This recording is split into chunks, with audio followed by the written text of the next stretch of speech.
विद्या विचारी तो परोपकारी। जिवें कि तुहानूं पता जी आप जीके पंजाब जीके वाल चल रहे थे जी। पहली गल तो आप इकनॉमी ऑफ पंजाब यानी पंजाब की अर्थव्यवस्था बारे पढ़ांगे जी। ये बहुत पेचीदा टॉपिक है जी। जे मैं गल करा काफ़ी बुक्स दे विच ये काफ़ी वड्डा गिवन है, यानी कि उस लैवल का आपां नूं पेपर दे विच नहीं आउणा। तो बच्चे नूं अक्सर डर रहिंदा है भी कि असीं जिहड़ा 80 तो 90 पेज का हर एक बुक दे विच इकनॉमी बारे गिवन है कि असीं वो पढ़ीए। सो इस करके टॉपिक ले लई मैं तुहाडे लई ऐसा कंसाइज वे दे विच लगभग मेरे अकॉर्डिंगली मैं थोड़े लिए 110 तो 120 MCQs लेके आऊँगा जी। यानी 110 तो 120 क्वेश्चन तुहानूं मिलणगे। वो क्वेश्चन के नाल जिहड़ी थ्योरी तुहानूं पढ़नी है मैं वो थ्योरी नूं प्रॉपरली कंसाइज वे दे विच कढ के ले आया ताकि तुसीं उसनूं कवर कर पाओ। ठीक है ना जी। जे मैं उस थ्योरी नूं वधा के करांगा तुसीं उस चीज़ नूं कवर नहीं कर सकते। ठीक है ना जी। सो मैं उसनूं इस कंसाइज वे दे विच ले आया भी ताकि तुहानूं 80 तो 90 पेज की जिहड़ी बुक है वो ना पढ़नी पवे। थोड़ा 100 तो 120 क्वेश्चन ते बकायदा जिहड़ी थ्योरी मैं कराऊंगा उहदे विच ही तुहाडा सर जूगा। ठीक है ना। तो ऐ करियो इस वीडियो में पूरा देखियो। मैं मैं की करूँगा, मैं पहला क्वेश्चन लिखूंगा, क्वेश्चन देना तुहानूं दा आंसर दसूंगा, फिर उहदी थ्योरी भी तुहानूं नाल दी नाल ही करा दूंगा। यानी तुहानूं क्वेश्चन भी रट्टा नहीं मरवाउणा, क्वेश्चन करा के दैन उहदी थ्योरी भी नाल दी नाल ही तुहानूं उरे ही मिल जूगी। जिवें कि तुहानूं पहला क्वेश्चन मैं अगर लिखां वो सिंपल दा क्वेश्चन यह बनता जी भी राबी दी फसल कदों उगाई जाती है या कदों बेसिकली लगाई जाती है, या आप एवं कह सकते हैं भी कदों लगती है राबी की फसल कदों लगती है। ठीक है जी। तो राबी की फसल बेसिकली किहड़ी हुंदी है जी। तुहानूं हुण राबी ते खरीफ ते ज़ैद, राबी खरीफ ते ज़ैद तिन्नां बारे पता होना चाहिए जी। तीनों है किहड़ियां, क्योंकि आ तीन तरीके दी फसलां हुंदियां। ठीक है जी। मैं तुहानूं तिन्नां बारे दस दिना, दैन तुसीं दा आंसर खुद करोगे। मैनूं देखो जी राबी दी फसलां जे मैं तुहानूं कहां कणक एक राबी दी फसल है जी। ठीक है जी। हुण तुहानूं इन्नी गल पता जी कणक किहड़े मौसम च उगदी है जी। तां जिहड़ा आपां बेसिकली विंटर सीजन जिन्हों आपां कहने सर्दियों के मौसम दे विच, यानी राबी दी फसल सर्दियों दे विच लगदी है जी। आंसर तुहाडा सीधा अपने आप ही आऊगा, सर्दियों में लगती है जी, सर्दियों में। दूजे नंबर पर मैं खरीफ फसल की गल करा जी। खरीफ फसलां होंदियां जिहड़ियां बेसिकली तुहानूं मैं कहना झोना हो गया तुहाडे चावल हो गए, चावल जिहड़े आपां कहने तो चावल कदों लगते हैं तुहानूं सब नूं पता ही गर्मियां विच। तो खरीफ की फसल गर्मियां विच। ते ज़ैद फसलां किहड़ियां होंदियां जदों गर्मी अते सर्दी का विचला टाइम हुंदा है तदों आपां की करदे हां जमीन नूं खाली नहीं छड्डदे, कुछ ना कुछ उगाना शुरू कर दिंदे आ। वो होंदियां ज़ैद दी फसलां, यानी कि करेला हो गया, खीरा हो गया। ठीक है जी। जिहड़ियां आ सारियां ने ज़ैद दीयां फसलां ने। ठीक है जी। हुण तुहानूं मैं राबी अते खरीफ जिहड़ियां राबी अते खरीफ क्रॉप्स ने वो तुहानूं मैं अलग तो लिखा दिना ताकि तुहानूं पेपर 'च पछाण हो सके भी राबी दी किहड़ी फसलां ने ते खरीफ किहड़ियां फसलां ने। पहला मैं तुहानूं लिखा रहा जी खरीफ दे विच पहला तुहानूं लिख रहा जी यानी गर्मी च होंदे ने चावल, और लिखना शुरू करो चावल जी, जवार। ठीक है जी। उस तो बाद जवार तो बाद लिख लो मक्की। ये सारी गर्मी च उगदियां ने। ठीक है जी। बाकी तुहानूं इन्हां बारे मेरे नालों ज़्यादा पता होगा। ठीक है जी। तुहाडे सरों हो गया, सॉरी सरों इहदे विच नहीं आऊगा, सरों तुहाडा इहदे विच आऊगा राबी विच, सरों राबी विच आऊगा। सरों तुहाडा सर्दियां च हुंदा। ठीक है ना जी। सरों बेसिकली हो गया। उस तो बाद जी इधर तुहाडा कपाह तुहाडा गर्मियां दा हुंदा जी। ठीक है जी। उस तो मूंगफली होगी, मूंगफली। उस तो बाद अगे मैं गल करा तो जवार हो गया, कॉटन होगी। ठीक है जी। थोड़ियां कुछ दालां हो गई। ठीक है जी। ये हो गई थोड़ी खरीफ, चावल, जवार, मक्की, कपाह, मूंगफली ते तुहाडा बेसिकली दालां आ हो गई गर्मी दियां। जे मैं राबी की गल करा कणक, सरों। ठीक है जी। कई तरीके से आप बेसिकली कह सकते हैं थोड़ा जिहड़ा सनफ्लावर हुंदा वो भी उस टाइम ही उगते हैं। उस तो बाद इंपॉर्टेंट जे मैं गल करा आलू भी ज़्यादातर उस टाइम ही उगते हैं, आलू भी। तो आलू नूं भी अलग नोट कर लियो। ठीक है जी। तो तुहानूं तीन तरीके दी फसलों के कोई भी क्वेश्चन बन सकता है। तुसीं हुण आंसर कर सकते हो रबी दी, सर्दियों में दी, खरीफ तुहाडा खरीफ गर्मियों में भी हुंदी है ते मॉनसून में भी खरीफ ही हुंदी है। यानी खरीफ नूं एक तो गर्मियां वाली, दूजी मॉनसून वाली, दोनों खरीफ ही होणगियां। तीजे नंबर पर ज़ैद जी, ज़ैद इन्हां दोनों के विचले समय में उगाई जाती हैं। तो तीन तरीके दी फसलें थोड़े ये कम से कम 4 तो 5 MCQs कवर ने। 4 ਤੋਂ 5 MCQs ਪਹਿਲਾ ਟੌਪਿਕ ਇਸੇ ਦੇ ਵਿੱਚ ਹੀ ਆਉਂਦੇ ਨੇ। 4 ਤੋਂ 5 MCQs ਤੁਹਾਨੂੰ ਇੱਥੋਂ ਹੀ ਮਿਲਣਗੇ ਜੀ। ਠੀਕ ਹੈ, ਸੋ ਮੈਂ ਇਸ ਤਰੀਕੇ ਕਰਾਉਂਗਾ ਵੀ ਕੁਐਸਚਨ ਦਾ ਕੁਐਸਚਨ ਵੀ ਹੋਵੇ, ਤੁਹਾਡੀ ਥਿਊਰੀ ਦੀ ਥਿਊਰੀ ਕਵਰ ਵੀ ਹੋਵੇ। ਠੀਕ ਹੈ, ਨਹੀਂ ਰੱਟਾ ਮਾਰਨ ਨੂੰ ਮੈਂ ਸਿੱਧਾ ਕੁਐਸਚਨ ਵੀ ਕਰਾ ਸਕਦਾ। ਠੀਕ ਹੈ ਜੀ, ਮੈਂ ਕੋਸ਼ਿਸ਼ ਕਰੂੰਗਾ ਵੀ ਕੁਐਸਚਨਾਂ ਦੇ ਨਾਲ ਨਾਲ ਤੁਹਾਨੂੰ ਥਿਊਰੀ ਵੀ ਕਵਰ ਹੋਵੇ, ਭਾਵੇਂ ਕੁਐਸਚਨ ਘੱਟ ਹੀ ਹੋ ਪਾਣ ਪਰ ਤੁਹਾਡੀ ਥਿਊਰੀ ਵੀ ਜਿਹੜੀ ਹੈ ਉਹ ਨਾਲ ਦੇ ਨਾਲ ਕਵਰ ਹੁੰਦੀ ਰਹੇ। ਅੱਛਾ, ਪਹਿਲਾਂ ਇੱਕ ਥਿਊਰੀ ਵਾਲਾ ਕਨਸੈਪਟ ਕਰ ਲੈਂਦੇ ਜੀ। ਪੰਜਾਬ ਦੇ ਵਿੱਚ ਕਿਹੜੇ-ਕਿਹੜੇ ਸੈਕਟਰ ਨੇ? ਪੰਜਾਬ 'ਚ 3 ਤਰੀਕੇ ਦੇ ਸੈਕਟਰ ਨੇ ਜੀ। ਪਹਿਲਾ ਖੇਤੀਬਾੜੀ, ਦੂਜਾ ਮੈਨੂਫੈਕਚਰਿੰਗ ਯਾਨੀ ਜਿਹਨੂੰ ਆਪਾਂ ਕਹਿੰਦੇ ਆ ਉਦਯੋਗ ਸੈਕਟਰ। ਠੀਕ ਹੈ, ਤੀਜਾ ਨੰਬਰ ਤੁਹਾਡਾ ਆ ਗਿਆ ਜੀ ਬੇਸਿਕਲੀ ਸਰਵਿਸ ਸੈਕਟਰ, ਜਿਹਨੂੰ ਆਪਾਂ ਸੇਵਾਵਾਂ ਵਾਲਾ ਸੈਕਟਰ ਕਹਿੰਦੇ ਆ, ਸੇਵਾ ਵਾਲਾ ਸੈਕਟਰ ਜਿਹਨੂੰ ਆਪਾਂ ਕਹਿੰਦੇ ਆ। ਤਾਂ 3 ਸੈਕਟਰ ਨੇ, ਇੰਪੋਰਟੈਂਟ ਹੈ, ਯਾਦ ਕਰਨ ਵਾਲੀ ਗੱਲ ਹੈ ਜੀ। ਪਹਿਲਾ ਹੋ ਗਿਆ ਜੀ ਖੇਤੀਬਾੜੀ। ਠੀਕ ਹੈ, ਦੂਜੇ ਨੰਬਰ ਤੇ ਤੁਹਾਡਾ ਆ ਗਿਆ ਜੀ ਉਦਯੋਗ, ਤੀਜੇ ਨੰਬਰ ਤੇ ਤੁਹਾਡਾ ਆ ਗਿਆ ਜੀ ਬੇਸਿਕਲੀ ਸੇਵਾਵਾਂ ਸੈਕਟਰ। ਇਹ ਤੁਹਾਡਾ 3 ਸੈਕਟਰ ਨੇ ਜੀ।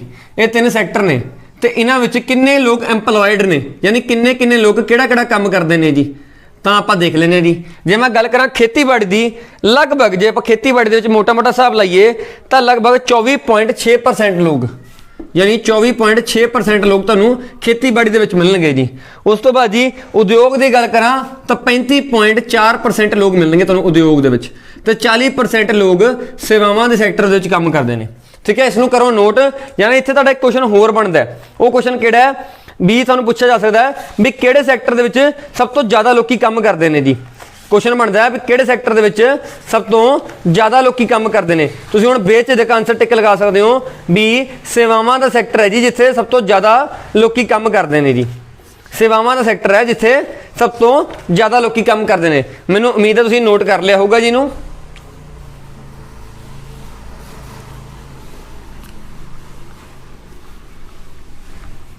ਠੀਕ ਹੈ ਜੀ, ਆਪਾਂ ਹੁਣ ਅੱਗੇ ਚੱਲਦੇ ਹਾਂ। ਮੈਂ ਤੁਹਾਨੂੰ ਅੱਗੇ ਦੱਸਦਾ ਵੀ ਆਪਾਂ ਅੱਗੇ ਕਰਨਾ ਕੀ ਹੈ। ਹੁਣ ਮੈਂ ਤੁਹਾਨੂੰ ਇੰਪੋਰਟੈਂਟ ਹੀ ਲੈ ਕੇ ਚੱਲੂੰਗਾ, ਯਾਨੀ ਕਈਆਂ ਦੀ ਥਿਊਰੀ ਵੀ ਨਹੀਂ ਬਣਦੀ ਜੀ। ਜੇ ਸਭ ਤੋਂ ਪਹਿਲਾਂ ਤੁਹਾਨੂੰ ਕਹਾਂ ਜੀ ਪੰਜਾਬ ਐਗਰੀਕਲਚਰ ਯੂਨੀਵਰਸਿਟੀ, ਆ question ਲਿਖਿਓ, Punjab agriculture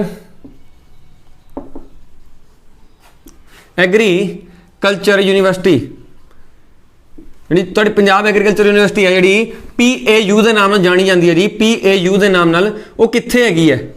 important question ਹੈ, ਪਹਿਲਾਂ ਪੇਪਰਾਂ ਦੇ ਵਿੱਚ ਆਇਆ ਪਿਆ ਜੀ। ਠੀਕ ਹੈ ਜੀ, ਨਾਲੇ ਇਹਦੀ ਜੁੜੀ ਜਾਣਕਾਰੀ ਹੋਗੀ ਉਹ ਤੁਹਾਨੂੰ ਮੈਂ ਸਾਰੀ ਜਾਣਕਾਰੀ ਇसी ਵਿੱਚ ਦੇ ਦੂੰਗਾ ਜੀ। ਜਿਹੜੀ ਪੰਜਾਬ ਐਗਰੀਕਲਚਰ ਯੂਨੀਵਰਸਿਟੀ ਹੈ ਜੀ, ਜਿਹਨੂੰ ਆਪਾਂ ਕਹਿੰਦੇ ਆ ਪੰਜਾਬ ਖੇਤੀਬਾੜੀ ਯੂਨੀਵਰਸਿਟੀ, ਉਹ ਤੁਹਾਡੀ ਲੁਧਿਆਣਾ ਸ਼ਹਿਰ ਦੇ ਵਿੱਚ ਹੈ ਜੀ। ਪਹਿਲੀ ਗੱਲ ਤਾਂ ਤੁਹਾਨੂੰ ਲੁਧਿਆਣਾ ਵਿੱਚ ਮਿਲੂਗੀ ਜੀ। ਦੂਜੀ ਅਗਰ ਫਰਦਰ ਗੱਲ ਕਰਾਂ ਜੀ, ਇਹ ਕਦੋਂ ਬਣੀ ਸੀਗੀ, ਪੇਪਰ 'ਚ ਕੁਐਸਚਨ ਵੀ ਆਉਂਦਾ ਜੀ। ਤਾਂ ਪੇਪਰ 'ਚ ਇਸ ਕੁਐਸਚਨ ਤੁਸੀਂ ਆਨਸਰ ਕਰੋਗੇ 1962 ਦੇ ਵਿੱਚ ਇਸ ਨੂੰ ਬਣਾਇਆ ਗਿਆ ਸੀਗਾ ਜੀ।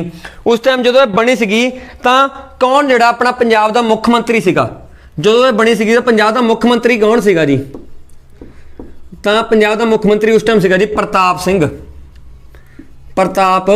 ਸਿੰਘ। ਹੁਣ ਤੁਹਾਨੂੰ ਇਸ ਤੋਂ ਬਾਹਰ ਇਸ ਵਿੱਚ ਕੋਈ ਕੁਐਸਚਨ ਨਹੀਂ ਬਣ ਸਕਦਾ। ਪਹਿਲੀ ਗੱਲ ਲੁਧਿਆਣੇ ਹੈਗੀ ਹੈ ਜੀ, 1962 ਚ ਬਣੀ ਸੀਗੀ। ਉਸ ਟਾਈਮ ਪ੍ਰਤਾਪ ਸਿੰਘ ਮੁੱਖ ਮੰਤਰੀ ਸੀਗਾ, ਜਿਨ੍ਹਾਂ ਨੇ ਇਹਦੀ ਬੇਸਿਕਲੀ ਆਪਾਂ ਕਹ ਲਈਏ ਸਟਾਰਟਿੰਗ ਜਿਹੜੀ ਹੈ ਉਹ ਕਰਵਾਈ ਗਈ ਸੀਗੀ। ਠੀਕ ਹੈ, ਤੁਹਾਨੂੰ ਇਸ ਬਾਰੇ ਇਸ ਤੋਂ ਬਾਹਰ ਕੁਐਸਚਨ ਨਹੀਂ ਬਣ ਸਕਦਾ। ਸੋ ਮੈਂ ਜੋ ਵੀ ਹੈ ਤੁਹਾਨੂੰ ਇਸੇ ਤਰੀਕੇ ਦੇਖ ਸਕਦੇ ਹੋ ਤੁਸੀਂ ਵੀ ਤੁਹਾਡੀ ਥਿਊਰੀ ਵੀ ਹੋਊਗੀ ਤੇ ਤੁਹਾਡੀ ਸਾਰਾ ਕੁਝ ਇੱਥੇ ਹੀ ਕਵਰ ਕੀਤਾ ਜਾਊਗਾ ਜੀ। ਉਸ ਤੋਂ ਬਾਅਦ ਜੀ ਤੁਹਾਨੂੰ ਇੱਕ ਚੀਜ਼ ਗਿਵਨ ਹੋਊਗੀ ਕੁਐਸਚਨਾਂ ਵਿੱਚ। ਤੀਜਾ ਕੁਐਸਚਨ ਲਿਖ ਰਿਹਾ, ਪੰਜਾਬ ਵਿੱਚ रेलवे कोच फैक्ट्री कित्थे है? रेलवे कोच फैक्ट्री, ठीक है, कोच फैक्ट्री कित्थे है? तां जी रेलवे कोच फैक्ट्री जिहड़ी हैगी है तुहाडी कपूरथले विखे है जी।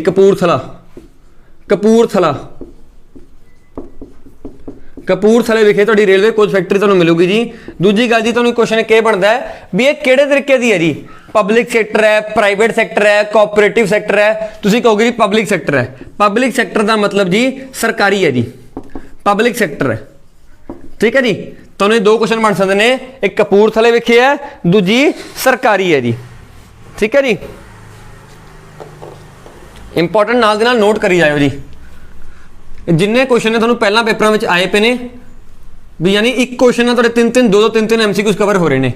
मैं तुहानूं कहां सीधी जी गल तां उस तो बाद जी क्वेश्चन अक्सर बन जाता है भी पंजाब विच जिहड़ी सिंचाई हुंदी है, जिहड़ी आपां सिंचाई करदे हां, इरीगेशन करदे हां, पंजाब विच जिहड़ी सिंचाई जिहनूं आपां कहने आ ਪੰਜਾਬ ਵਿੱਚ ਜਿਹੜੀ ਸਿੰਚਾਈ ਹੁੰਦੀ ਹੈ, ਜਿਹਦੀ ਆਪਾਂ ਇਰੀਗੇਸ਼ਨ ਕਹਿੰਦੇ ਆ, ਤਾਂ ਉਹ ਕਿੱਥੋਂ ਕਿੱਥੋਂ ਹੁੰਦੀ ਹੈ ਜੀ ਤੇ ਕਿੰਨੇ ਕਿੰਨੇ ਪ੍ਰਤੀਸ਼ਤ ਹੁੰਦੀ ਹੈ ਜੀ ਸਿੰਚਾਈ, ਜਿਹਨੂੰ ਆਪਾਂ ਇਰੀਗੇਸ਼ਨ ਕਹਿੰਦੇ ਆ, ਇਰੀਗੇਸ਼ਨ।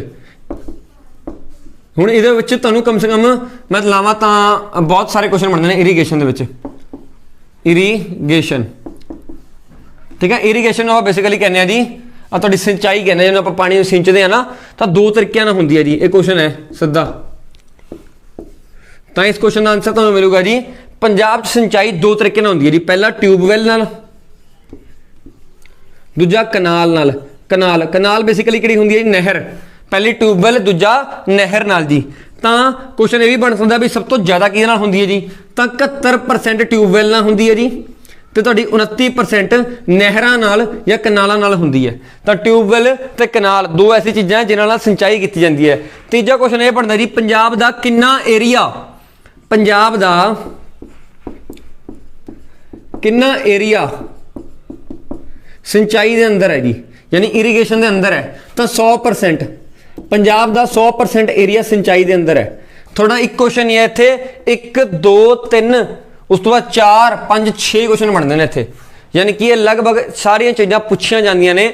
ਮੈਂ ਤੁਹਾਨੂੰ ਐਵੇਂ ਅਲੱਗ-ਅਲੱਗ ਕੁਐਸਚਨ ਬਣਾ ਕੇ ਦੇਵਾਂ, ਉਹਦੇ ਨਾਲੋਂ ਵਧੀਆ ਹੈ ਇੱਕੋ ਕੁਐਸਚਨ 'ਚ ਸਭ ਕੁਝ ਡਿਸਕਸ ਕਰਦਾ, ਜਿਹਦੇ ਨਾਲ ਤੁਹਾਨੂੰ ਵੀ ਸੌਖਾ ਹੋ ਜੇ।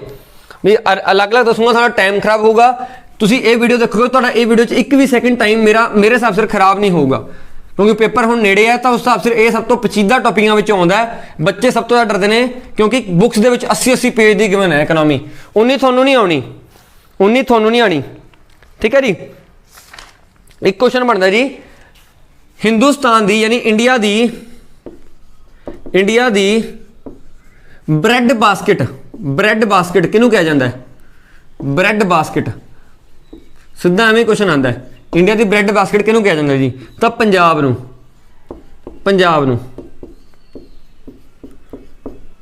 ਉਸ ਤੋਂ ਬਾਅਦ ਇਹਨੂੰ ਗ੍ਰੈਨਰੀ ਆਫ ਇੰਡੀਆ ਵੀ ਕਿਹਾ ਜਾਂਦਾ ਹੈ, ਗ੍ਰੈਨਰੀ ਆਫ ਇੰਡੀਆ। ਤਾਂ ਦੋਨੋਂ ਜਿਹੜੇ ਖਿਤਾਬ ਨੇ ਪੰਜਾਬ ਦੇ ਹਿੱਸੇ ਨੇ, ਗ੍ਰੈਨਰੀ ਆਫ ਇੰਡੀਆ ਤੇ ਬ੍ਰੈਡ ਬਾਸਕਟ ਆਫ ਇੰਡੀਆ, ਦੋਵੇਂ ਖਿਤਾਬ ਪੰਜਾਬ ਨੂੰ ਮਿਲੇ ਪਏ ਨੇ ਜੀ, ਠੀਕ ਹੈ ਜੀ। ਉਸ ਤੋਂ ਬਾਅਦ ਆਪਾਂ ਅਗਲਾ ਫਰਦਰ ਕੁਐਸਚਨ ਚੱਕਦੇ ਹਾਂ ਜੀ। ਮੈਂ ਕੁਐਸਚਨ ਦੀ ਗਿਣਤੀ ਨਹੀਂ ਕਰ ਰਿਹਾ, ਜਿੰਨੇ ਕੁਐਸਚਨ ਹੋ ਸਕਦੇ ਨੇ ਵੱਧ ਤੋਂ ਵੱਧ ਆਪਾਂ ਉਹ ਕਵਰ ਕਰ ਲਾਂਗੇ ਜੀ। ਉਸ ਤੋਂ ਬਾਅਦ ਇੱਕ ਕੁਐਸਚਨ ਆਉਂਦਾ ਜੀ ਵੀ ਆਪਾਂ ਜੇ ਗੱਲ ਕਰੀਏ ਪੰਜਾਬ ਮੰਡੀ ਬੋਰਡ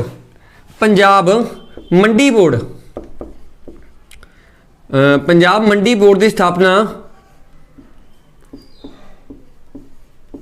ਸਥਾਪਨਾ ਕਦੋਂ ਹੋਈ ਸੀਗੀ?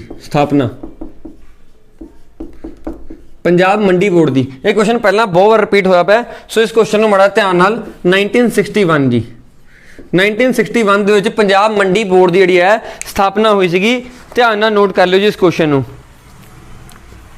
ਉਸ ਤੋਂ ਬਾਅਦ ਜੀ ਆਪਾਂ ਜੇ ਕਹੀਏ ਪੰਜਾਬ ਦੀ ਮੁੱਖ ਫਸਲ ਕਿਹੜੀ ਹੈ? ਇਹ ਕੁਐਸਚਨ ਬਹੁਤ ਜ਼ਿਆਦਾ ਆਉਂਦਾ ਹੈ ਤੇ ਬੱਚੇ ਚਾਵਲ ਅਤੇ ਕਣਕ ਵਿੱਚ ਬਹੁਤ ਜਿਹੜੇ ਕਨਫਿਊਜ਼ ਹੁੰਦੇ ਨੇ। ਪੰਜਾਬ ਦੀ ਮੁੱਖ ਫਸਲ ਕਿਹੜੀ ਹੈ? ਪੰਜਾਬ ਦੀ ਮੁੱਖ ਫਸਲ, ਤਾਂ ਤੁਹਾਡੇ ਪੰਜਾਬ ਦੀ ਜਿਹੜੀ ਮੁੱਖ ਫਸਲ ਹੈ ਜੀ, ਪਹਿਲੇ ਨੰਬਰ ਤੇ ਹੈਗੀ ਜੀ ਵੀਟ, ਯਾਨੀ ਕਿ ਜਿਹਨੂੰ ਆਪਾਂ ਕਹਿੰਦੇ ਆ ਕਣਕ ਜੀ। ਦੂਜੇ ਨੰਬਰ ਤੁਹਾਨੂੰ ਮਿਲੇਗਾ ਚਾਵਲ ਜੀ, ਠੀਕ ਹੈ ਜੀ। ਤਾਂ ਕਣਕ ਪਹਿਲੇ ਨੰਬਰ ਤੇ ਹੈ, ਦੈਨ ਚਾਵਲ ਹੈ ਜੀ। ਤੇ ਇੱਕ ਗੱਲ ਹੋਰ ਯਾਦ ਰੱਖਿਓ, ਜੇ ਮੈਂ ਹਿੰਦੁਸਤਾਨ ਦੇ ਵਿੱਚ ਗੱਲ ਕਰਾਂ ਤਾਂ ਕਣਕ ਸਭ ਤੋਂ ਜ਼ਿਆਦਾ ਕਿਹੜੀ ਸਟੇਟ ਜਿਹੜੀ ਹੈ ਉਹ ਕਣਕ ਨੂੰ ਉਗਾਉਂਦੀ ਹੈ ਜੀ? ਤਾਂ ਉੱਤਰ ਪ੍ਰਦੇਸ਼ ਜਿਹੜੀ ਤੁਹਾਡੀ ਯੂਪੀ ਜਿਹੜੀ ਹੈਗੀ ਹੈ, ਸਭ ਤੋਂ ਜ਼ਿਆਦਾ ਕਣਕ ਦਾ ਉਤਪਾਦਨ ਕਰਦੀ ਹੈ ਪੂਰੇ ਹਿੰਦੁਸਤਾਨ ਦੇ ਵਿੱਚ, ਠੀਕ ਹੈ ਜੀ। ਤੁਹਾਨੂੰ ਇਹ ਚੀਜ਼ ਵੀ ਪੁੱਛੀ ਜਾ ਸਕਦੀ ਹੈ। ਤੇ ਚਾਵਲ ਦੀ ਗੱਲ ਕਰਾਂ ਜੀ, ਤੇ ਚਾਵਲ ਤੁਹਾਡਾ ਉਗਾਇਆ ਜਾਂਦਾ ਹੈ ਪੂਰੇ ਹਿੰਦੁਸਤਾਨ ਦੇ ਵਿੱਚ, ਵੈਸਟ ਬੰਗਾਲ ਦੇ ਵਿੱਚ ਸਭ ਤੋਂ ਜ਼ਿਆਦਾ ਚਾਵਲ ਹੁੰਦਾ ਹੈ, ਠੀਕ ਹੈ ਜੀ। ਯੂਪੀ ਵਿੱਚ ਸਭ ਤੋਂ ਜ਼ਿਆਦਾ ਕਣਕ ਹੁੰਦੀ ਹੈ, ਚਾਵਲ ਵੈਸਟ ਬੰਗਾਲ 'ਚ ਹੁੰਦਾ ਹੈ। ਪਹਿਲਾਂ ਪੇਪਰਾਂ ਵਿੱਚ ਇਹ ਕੁਐਸਚਨ ਵੀ ਬਣ ਚੁੱਕੇ ਨੇ, ਮੈਂ ਪੂਰੇ ਹਿੰਦੁਸਤਾਨ ਦੇ ਵਿੱਚ ਗੱਲ ਕਰ ਰਿਹਾ, ਠੀਕ ਹੈ ਜੀ। ਇਹਨੂੰ ਕਹਿੰਦੇ ਨੇ ਕਨੈਕਟਿੰਗ ਦਾ ਡਾਟਸ। ਜੀਕੇ ਦੇ ਵਿੱਚ ਤੁਸੀਂ 360 ਡਿਗਰੀ ਪੜ੍ਹਨਾ ਹੋਵੇ ਨਾ, ਇੱਕ ਕੁਐਸਚਨ ਦੇ ਨਾਲ 4 ਚੀਜ਼ਾਂ ਵੱਧ ਡਿਸਕਸ ਕਰ ਲਓ, ਉਹਦੇ ਨਾਲ ਬੇਸਿਕਲੀ ਕੀ ਹੋਏਗਾ, ਤੁਹਾਡੀ ਜਿਹੜੀ ਨੌਲੇਜ ਬਹੁਤ ਵਧੀ ਜਾਊਗੀ ਜੀ। ਜੇ ਮੈਂ ਗੱਲ ਕਰਾਂ ਜੀ, ਹੁਣ ਅੱਗੇ ਕੁਐਸਚਨ ਲਿਖ ਰਿਹਾ, ਪੰਜਾਬ ਵਿੱਚ ਹਰੀ ਕ੍ਰਾਂਤੀ ਦਾ ਪਿਤਾ ਕਿਹਨੂੰ ਕਿਹਾ ਜਾਂਦਾ ਹੈ? ਹਰੀ ਕ੍ਰਾਂਤੀ, ਠੀਕ ਹੈ। ਸਭ ਤੋਂ ਜ਼ਿਆਦਾ ਇੰਪੋਰਟੈਂਟ ਤੁਹਾਡੇ ਲਈ ਕੁਐਸਚਨ ਬਣ ਜਾਂਦਾ ਹੈ, ਹਰੀ ਕ੍ਰਾਂਤੀ ਦਾ ਪਿਤਾ। ਤਾਂ ਜੀ ਹਰੀ ਕ੍ਰਾਂਤੀ ਦਾ ਪਿਤਾ ਹੈਗਾ ਜੀ MS ਸਵਾਮੀਨਾਥਨ।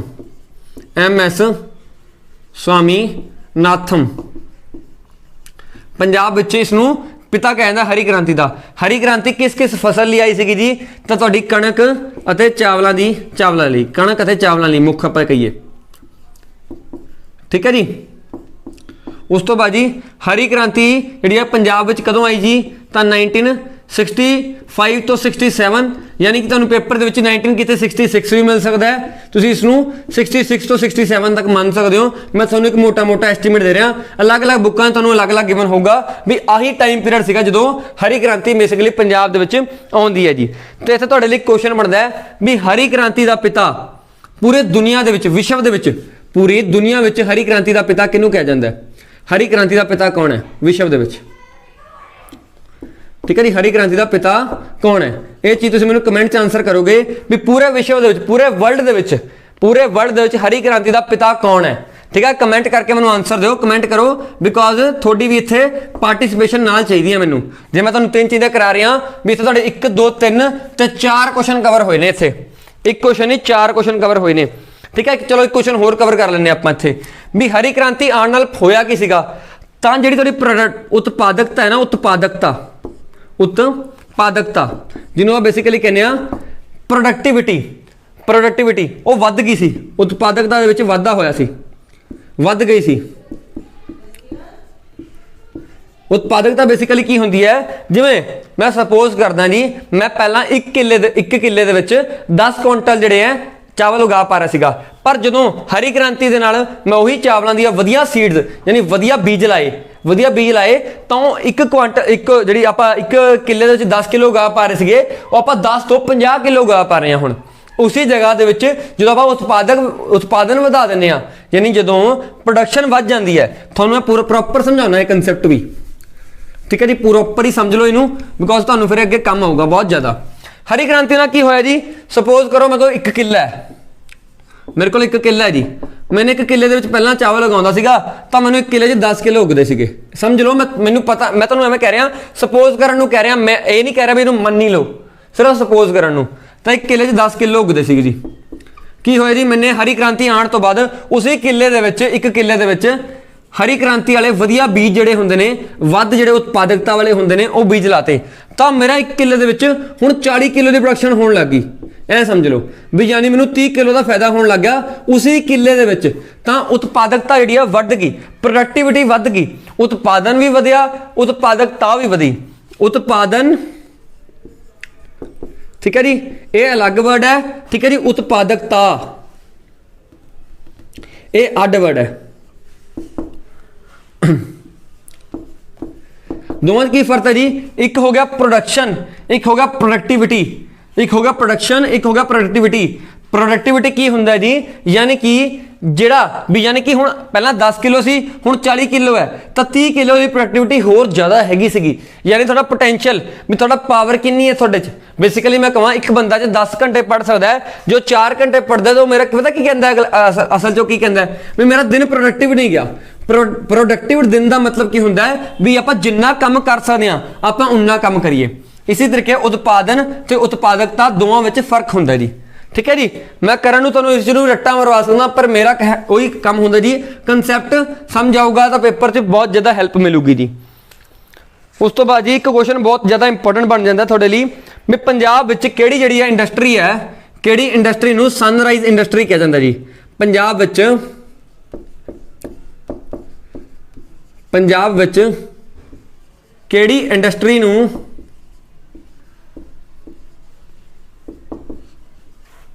सनराइज इंडस्ट्री कहा जाता है। सनराइज का मतलब की है जी, पहली गल तो सनराइज का मीनिंग है जी उगते सूरज वाल दी इंडस्ट्री, वो हैगी जी फूड प्रोसैसिंग। फूड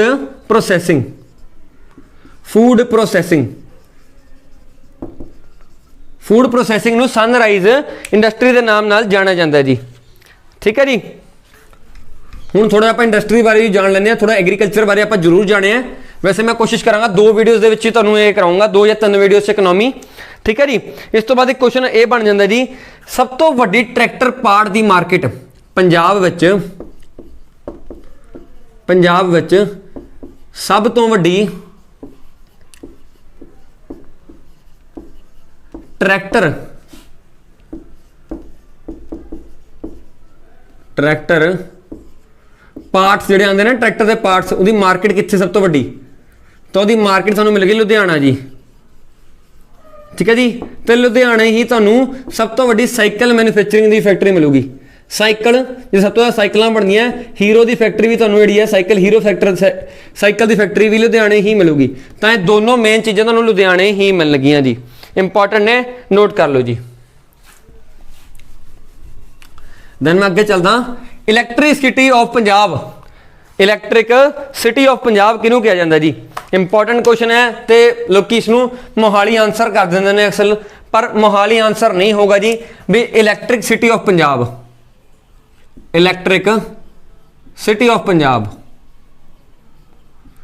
ਤੁਹਾਡੀ ਇਲੈਕਟ੍ਰਿਸਿਟੀ ਆਫ ਪੰਜਾਬ ਜਿਹੜੀ ਹੈਗੀ ਹੈ ਉਹ ਤੁਹਾਡੀ ਅੰਮ੍ਰਿਤਸਰ ਹੁੰਦੀ ਹੈ ਜੀ ਅੰਮ੍ਰਿਤਸਰ ਠੀਕ ਹੈ ਜੀ ਮੋਹਾਲੀ ਨਹੀਂ ਹੈ ਅੰਮ੍ਰਿਤਸਰ ਹੈ ਧਿਆਨ ਨਾਲ ਨੋਟ ਕਰ ਲਓ इस चीज़ ਨੂੰ बिकॉज बच्चे बहुत ज़्यादा कन्फ्यूज होकर मोहाली टिक कर रहे हैं पर नहीं जी अमृतसर है इस चीज़ ਨੂੰ ਧਿਆਨ ਨਾਲ ਨੋਟ ਕਰ ਲਿਆ ਜਾਵੇ ठीक है मैं ਤੁਹਾਡੇ ਲਈ ਇੱਥੇ ਉਹੀ ਇਨਫੋਰਮੇਸ਼ਨ ਲੈ ਕੇ ਆਇਆ ਜੋ ਪਹਿਲਾਂ ਪੇਪਰਾਂ ਵਿੱਚ ਆਈ ਪਈ ਹੈ ਤੇ ਤੁਹਾਨੂੰ ਅੱਗੇ ਬਹੁਤ ਹੈਲਪ ਕਰੂਗੀ ਫਰਦਰ ਚੱਕਦਾ ਨਹੀਂ ਮੈਂ ਅੱਗੇ ਤੁਹਾਨੂੰ ਪੰਜਾਬ ਵਿੱਚ ਸਭ ਤੋਂ ਵੱਡੀ ਸ਼ੂਗਰ ਮਿਲ ਕਿੱਥੇ ਮਿਲੂਗੀ ਪੰਜਾਬ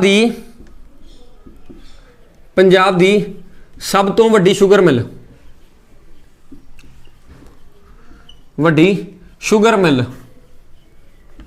ਇਹਦਾ ਆਨਸਰ ਤੁਹਾਡਾ ਬਣਦਾ ਜੀ ਜਲੰਧਰ ਵਿੱਚ ਤੁਹਾਨੂੰ ਪੰਜਾਬ ਦੀ ਸਭ ਤੋਂ ਵੱਡੀ ਸ਼ੂਗਰ ਮਿਲ ਮਿਲੂਗੀ ਜੀ ਇੰਪੋਰਟੈਂਟ ਕੁਐਸਚਨ ਹੈ ਨੋਟ ਕਰੋ ਜੀ ਇਸ ਨੂੰ ਠੀਕ ਹੈ ਜੀ ਉਸ ਤੋਂ ਬਾਅਦ ਜੇ ਮੈਂ ਅੱਗੇ ਗੱਲ ਕਰਾਂ ਜੀ ਅੱਛਾ ਜੇ ਆਪਾਂ ਕਹੀਏ ਜੀ ਪੰਜਾਬ ਵਿੱਚ ਤੁਹਾਨੂੰ ਜਿਹੜਾ ਆਪਣਾ ਕਹਿੰਦੇ ਆ ਲੱਕੜ ਦਾ ਕੰਮ ਸਭ ਤੋਂ ਵਧੀਆ ਕਿੱਥੇ ਹੈ ਪੰਜਾਬ ਦਾ ਵੀ ਲੱਕੜ ਕਿੱਥੋਂ ਸਭ ਤੋਂ ਵਧੀਆ ਜੀ ਪੰਜਾਬ ਦਾ ਲੱਕੜ ਦਾ ਕੰਮ ਜੇ ਆਪਾਂ ਕਹੀਏ ਵੀ ਲੱਕੜ ਦਾ ਮੇਨ ਜਿਹੜਾ ਪੰਜਾਬ 'ਚ ਸੈਂਟਰ ਮੰਨਿਆ ਜਾਂਦਾ ਤਾਂ ਤੁਹਾਨੂੰ ਕਿੱਥੇ ਮਿਲੂਗਾ ਜੀ ਪੰਜਾਬ ਦਾ ਲੱਕੜ ਦਾ ਬੇਸਿਕਲੀ ਕਰਤਾਰਪੁਰ 'ਚ ਜੀ ਇਹ ਕਰਤਾਰਪੁਰ ਤੁਹਾਡਾ ਜਲੰਧਰ ਲੁਧਿਆਣੇ ਦੇ ਕੋਲ ਹੈ ਜਲੰਧਰ ਦੇ ਕੋਲ ਕਰਤਾਰਪੁਰ ਜਲੰਧਰ ਦੇ ਕੋਲ ਠੀਕ ਹੈ ਤੁਹਾਨੂੰ ਉੱਥੇ ਪੰਜਾਬ ਦਾ ਲੱਕੜ ਦਾ ਕੰਮ ਸਭ ਤੋਂ ਵਧੀਆ ਮਿਲੂਗਾ ਜੀ ਉਸ ਤੋਂ ਬਾਅਦ ਜੀ ਦੋ ਕੁਐਸਚਨ ਬਣਦੇ ਨੇ ਸਭ ਤੋਂ ਜ਼ਿਆਦਾ ਇੰਪੋਰਟੈਂਟ ਜੀ ਹੌਜਰੀ ਪੰਜਾਬ ਵਿੱਚ ਹੌਜਰੀ ਕਿੱਥੇ ਮਿਲਦੀ ਹੈ ਸਭ ਤੋਂ ਜ਼ਿਆਦਾ ਤੇ ਹੌਜਰੀ ਹੀ ਪੰਜਾਬ ਵਿੱਚ ਹੌਜਰੀ ਜਿਹਨੂੰ ਹੌਜਰੀ ਦਾ ਮੀਨਿੰਗ ਨਹੀਂ ਪਤਾ ਐ ਕਰੋ ਹੁਣੀ ਗੂਗਲ ਕਰੋ ਹੌਜਰੀ ਬਾਰੇ ਹੁਣੀ ਜਾਣੋ ਹੌਜਰੀ ਕੀ ਹੁੰਦਾ ਠੀਕ ਹੈ ਜੀ ਪੰਜਾਬ ਵਿੱਚ ਹੌਜਰੀ ਦੀ ਸਭ ਤੋਂ ਵੱਡੀ ਫੈਕਟਰੀ ਕਿਹੜੀ ਹੈ ਸਭ ਤੋਂ ਵੱਡਾ ਉਤਪਾਦਨ ਕੌਣ ਕਰਦਾ ਸਭ ਤੋਂ ਜ਼ਿਆਦਾ ਉਤਪਾਦਨ ਕੌਣ ਕਰਦਾ ਜੀ ਹੌਜਰੀ ਦਾ ਸਭ ਤੋਂ ਜ਼ਿਆਦਾ ਉਤਪਾਦਨ ਕਹਿ ਲਾਂ ਮੈਂ ਤੁਹਾਨੂੰ ਤਾਂ ਤੁਹਾਨੂੰ ਪੰਜਾਬ ਵਿੱਚ ਸਭ ਤੋਂ ਜ਼ਿਆਦਾ ਉਤਪਾਦਨ ਹੌਜਰੀ ਦਾ ਲੁਧਿਆਣੇ ਮਿਲੂਗਾ ਜੀ ਲੁਧਿਆਣਾ ਵਿੱਚ ਤੇ ਹੌਜਰੀ ਹੀ ਪੰਜਾਬ ਸਭ ਤੋਂ ਜ਼ਿਆਦਾ ਨਿਰਯਾਤ ਕਰਦਾ ਹੈ ਯਾਨੀ ਐਕਸਪੋਰਟ ਕਰਦਾ ਹੈ ਤੁਹਾਨੂੰ ਪਤਾ ਹੋਵੇਗਾ ਆਯਾਤ ਤੇ ਨਿਰਯਾਤ ਦਾ ਮੀਨਿੰਗ ਐਕਸਪੋਰਟ ਕਰਨ ਦਾ ਮਤਲਬ ਕੀ ਹੈ ਜੀ ਵੀ ਸਭ ਤੋਂ ਜ਼ਿਆਦਾ ਹੌਜਰੀ ਨੂੰ ਹੀ ਪੰਜਾਬ ਵੱਲੋਂ ਦੂਜੇ ਜਗ੍ਹਾਵਾਂ ਤੇ ਭੇਜਿਆ ਜਾਂਦਾ ਹੈ ਹੌਜਰੀ ਤੋਂ ਪੰਜਾਬ ਸਭ ਤੋਂ ਜ਼ਿਆਦਾ ਜਿਹੜੀ ਐਕਸਪੋਰਟ ਕਰਦਾ ਹੈ ਹੌਜਰੀ ਸਭ ਤੋਂ ਜ਼ਿਆਦਾ ਐਕਸਪੋਰਟ ਕਰਦਾ ਪੰਜਾਬ ठीक है जी ਹੁਣ ਤੁਹਾਨੂੰ ਦੋ ਬੇਸਿਕ ਜਿਹੇ ਕੁਐਸਚਨ ਕਰਾਉਂਗਾ ਪੰਜਾਬ ਦੇ ਲੋਕਾਂ ਦਾ ਮੁੱਖ ਕਿੱਤਾ ਕੀ ਹੈ ਇਹ ਪਹਿਲਾਂ ਆਇਆ ਪਿਆ ਤਾਂ ਮੈਂ ਕਰਾ ਰਿਹਾ ਪੰਜਾਬ ਦੇ ਲੋਕਾਂ ਦਾ ਮੁੱਖ ਕਿੱਤਾ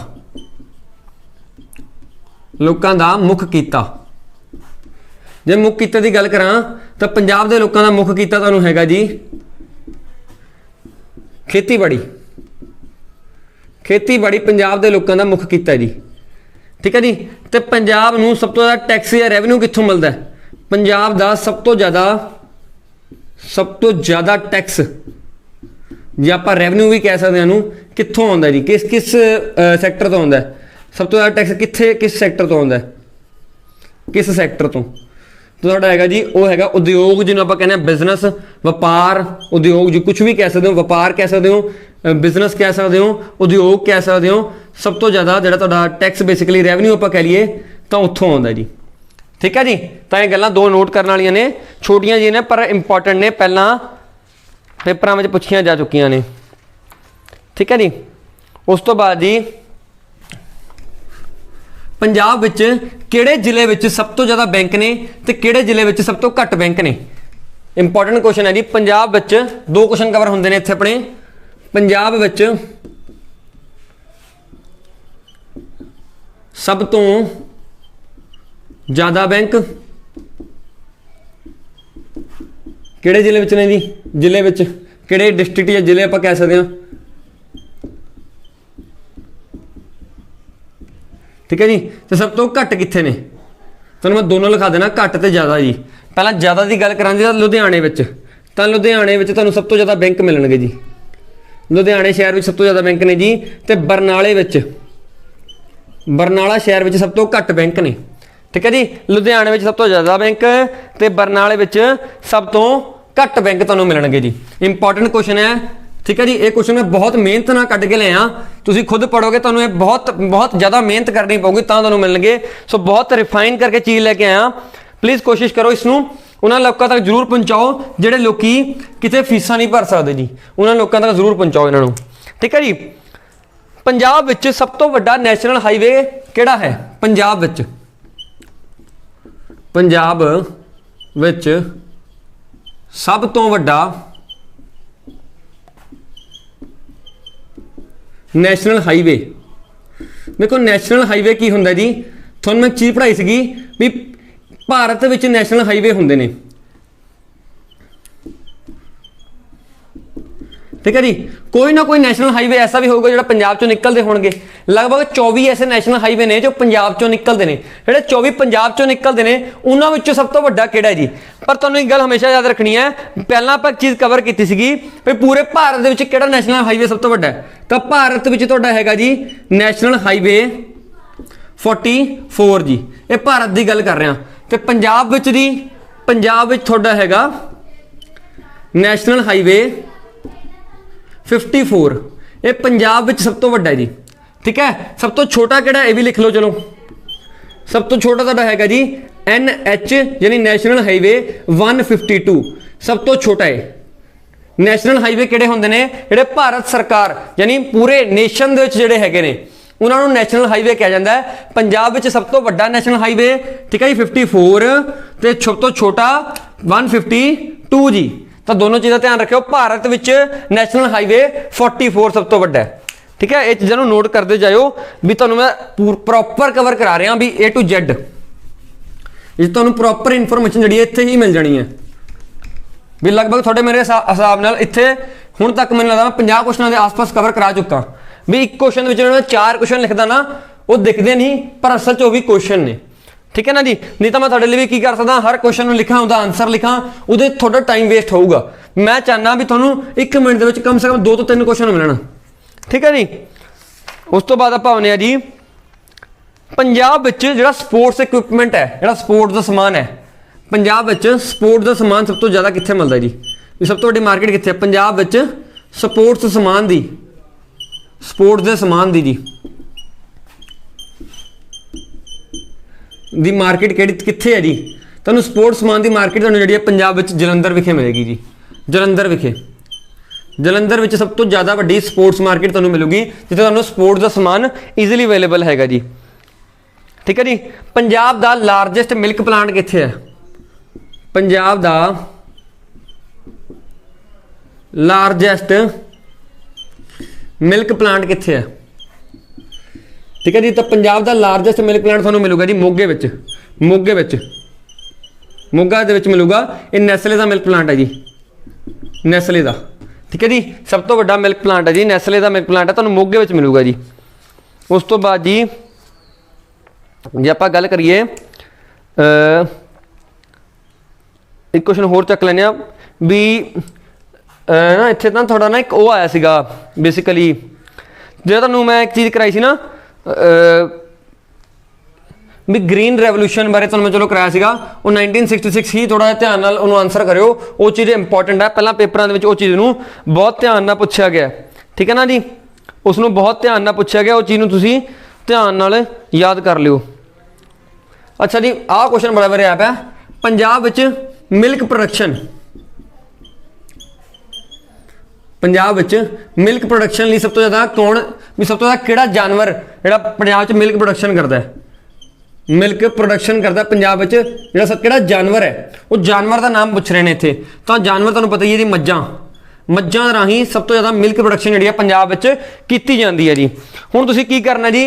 ਪਹਿਲੀ ਗੱਲ ਤਾਂ ਮੈਨੇ ਕੁਐਸਚਨ ਨੰਬਰ ਨਹੀਂ ਨੋਟ ਕੀਤੇ, ਮੈਨੂੰ ਕਮੈਂਟ ਕਰਕੇ ਜ਼ਰੂਰ ਦੱਸੋ ਵੀ ਕੁਐਸਚਨ ਆਪਾਂ ਕਿੰਨੇ ਕਵਰ ਕੀਤੇ ਅੱਜ। ਠੀਕ ਹੈ ਨਾ। ਸਿਰਫ ਕੁਐਸਚਨ ਦੱਸੋ ਵੀ ਕਿੰਨੇ ਕੁਐਸਚਨ ਕਵਰ ਕੀਤੇ ਨੇ, ਫਿਰ ਮੈਂ ਅਗਲੀ ਵੀਡੀਓ ਦੇ ਵਿੱਚ ਕੁਐਸਚਨ ਹੋਰ ਲੈ ਕੇ ਆਉਂਗਾ। ਤੇ ਇੱਕ ਗੱਲ ਜ਼ਰੂਰ ਦੱਸੋ ਵੀ ਤੁਹਾਨੂੰ ਇਕਨੋਮੀ ਕਿਵੇਂ ਦੀ ਲੱਗੀ, ਠੀਕ ਹੈ ਜੀ। ਅਗਲੀ ਵੀਡੀਓ ਕਦੋਂ ਚਾਹੁੰਦੇ ਹੋ ਥੱਲੇ ਕਮੈਂਟ ਕਰ ਦਿਓ ਪਲੀਜ਼। ਜਿੰਨੀ ਤੁਹਾਡੇ ਵਧੀਆ ਜ਼ਿਆਦਾ ਕਮੈਂਟ ਹੋਣਗੇ ਮੈਂ ਉਨੀ ਅਗਲੀ ਵੀਡੀਓ ਜਲਦੀ ਲੈ ਕੇ ਆਉਂਗਾ ਜੀ। ਸੋ ਕਮੈਂਟ ਕਰੋ ਇਕਨੋਮੀ ਕਿਵੇਂ ਦੀ ਲੱਗੀ ਜੀ। ਤੀਜੀ ਗੱਲ, ਇਹ ਵੀਡੀਓ ਉਹਨਾਂ ਤੱਕ ਪਹੁੰਚਾਓ ਜਿਹੜੇ ਫੀਸਾਂ ਨਹੀਂ ਭਰ ਸਕਦੇ ਜੀ, ਠੀਕ ਹੈ। ਇੱਕੋ ਇੱਕ ਸਾਡਾ ਮਕਸਦ ਹੈ ਜੀ ਤਾਂ ਕਿ ਜ਼ਿਆਦਾ ਲੋਕੀ ਇਸ ਤੱਕ ਪਹੁੰਚ ਸਕਣ ਜੀ। ਦੂਜੀ ਗੱਲ, ਗ੍ਰੇਸ ਅਕੈਡਮੀ ਐਪ ਡਾਊਨਲੋਡ ਕਰ ਸਕਦੇ ਹੋ ਜੀ, ਜਿੱਥੇ ਤੁਹਾਨੂੰ ਬੇਸਿਕਲੀ ਸਾਰਾ ਕੁਝ PDF ਵਗੈਰਾ ਅਵੇਲੇਬਲ ਹੋ ਜਾਊਗਾ ਫ੍ਰੀ ਵਿੱਚ ਜੀ ਗ੍ਰੇਸ ਅਕੈਡਮੀ ਐਪ ਤੇ। ਉਸ ਤੋਂ ਬਾਅਦ ਟੈਲੀਗ੍ਰਾਮ ਗਰੁੱਪ ਜੁਆਇਨ ਕਰ ਸਕਦੇ ਹੋ, ਮੈਂ ਲਿੰਕ ਡਿਸਕ੍ਰਿਪਸ਼ਨ 'ਚ ਪਾ ਦੂੰਗਾ। ਟਾਰਗੇਟ ਆਫ ਪੰਜਾਬ ਐਗਜ਼ਾਮਸ ਦੇ ਨਾਮ ਨਾਲ ਟੈਲੀਗ੍ਰਾਮ ਗਰੁੱਪ ਵੀ ਤੁਹਾਨੂੰ ਮਿਲ ਜਾਊਗਾ ਜੀ। ਬਾਕੀ ਠੀਕ ਹੈ ਜੀ, ਆਹ ਮੇਰਾ ਨੰਬਰ ਹੈ, ਕੋਈ ਦਿੱਕਤ ਆਵੇ ਕੋਈ ਡਾਊਟ ਆਵੇ ਪੁੱਛ ਸਕਦੇ ਹੋ, ਕੋਈ ਵੀ ਡਾਊਟ ਤੁਹਾਨੂੰ ਲੱਗੇ ਤੁਸੀਂ ਮੈਨੂੰ ਪੁੱਛ ਸਕਦੇ ਹੋ ਜੀ, ਠੀਕ ਹੈ ਜੀ। ਇੰਨਾ ਸਬਰ ਬਣਾਈ ਰੱਖਣ ਲਈ ਤੁਹਾਡਾ ਬਹੁਤ ਬਹੁਤ ਧੰਨਵਾਦ। ਪਲੀਜ਼ ਇਸ ਵੀਡੀਓ ਨੂੰ ਜਿੰਨਾ ਤੁਸੀਂ ਉਹਨਾਂ ਲੋਕਾਂ ਤੱਕ ਪਹੁੰਚਾ ਸਕਦੇ ਹੋ ਜਿਹੜੇ ਲੋਕੀ ਪੜ੍ਹਨਾ ਚਾਹੁੰਦੇ ਨੇ ਜੀ, ਤਾਂ ਪਲੀਜ਼ ਉਹਨਾਂ ਤੱਕ ਪਹੁੰਚਾਓ। ਤੁਹਾਡਾ ਬਹੁਤ ਬਹੁਤ ਧੰਨਵਾਦ ਜੀ।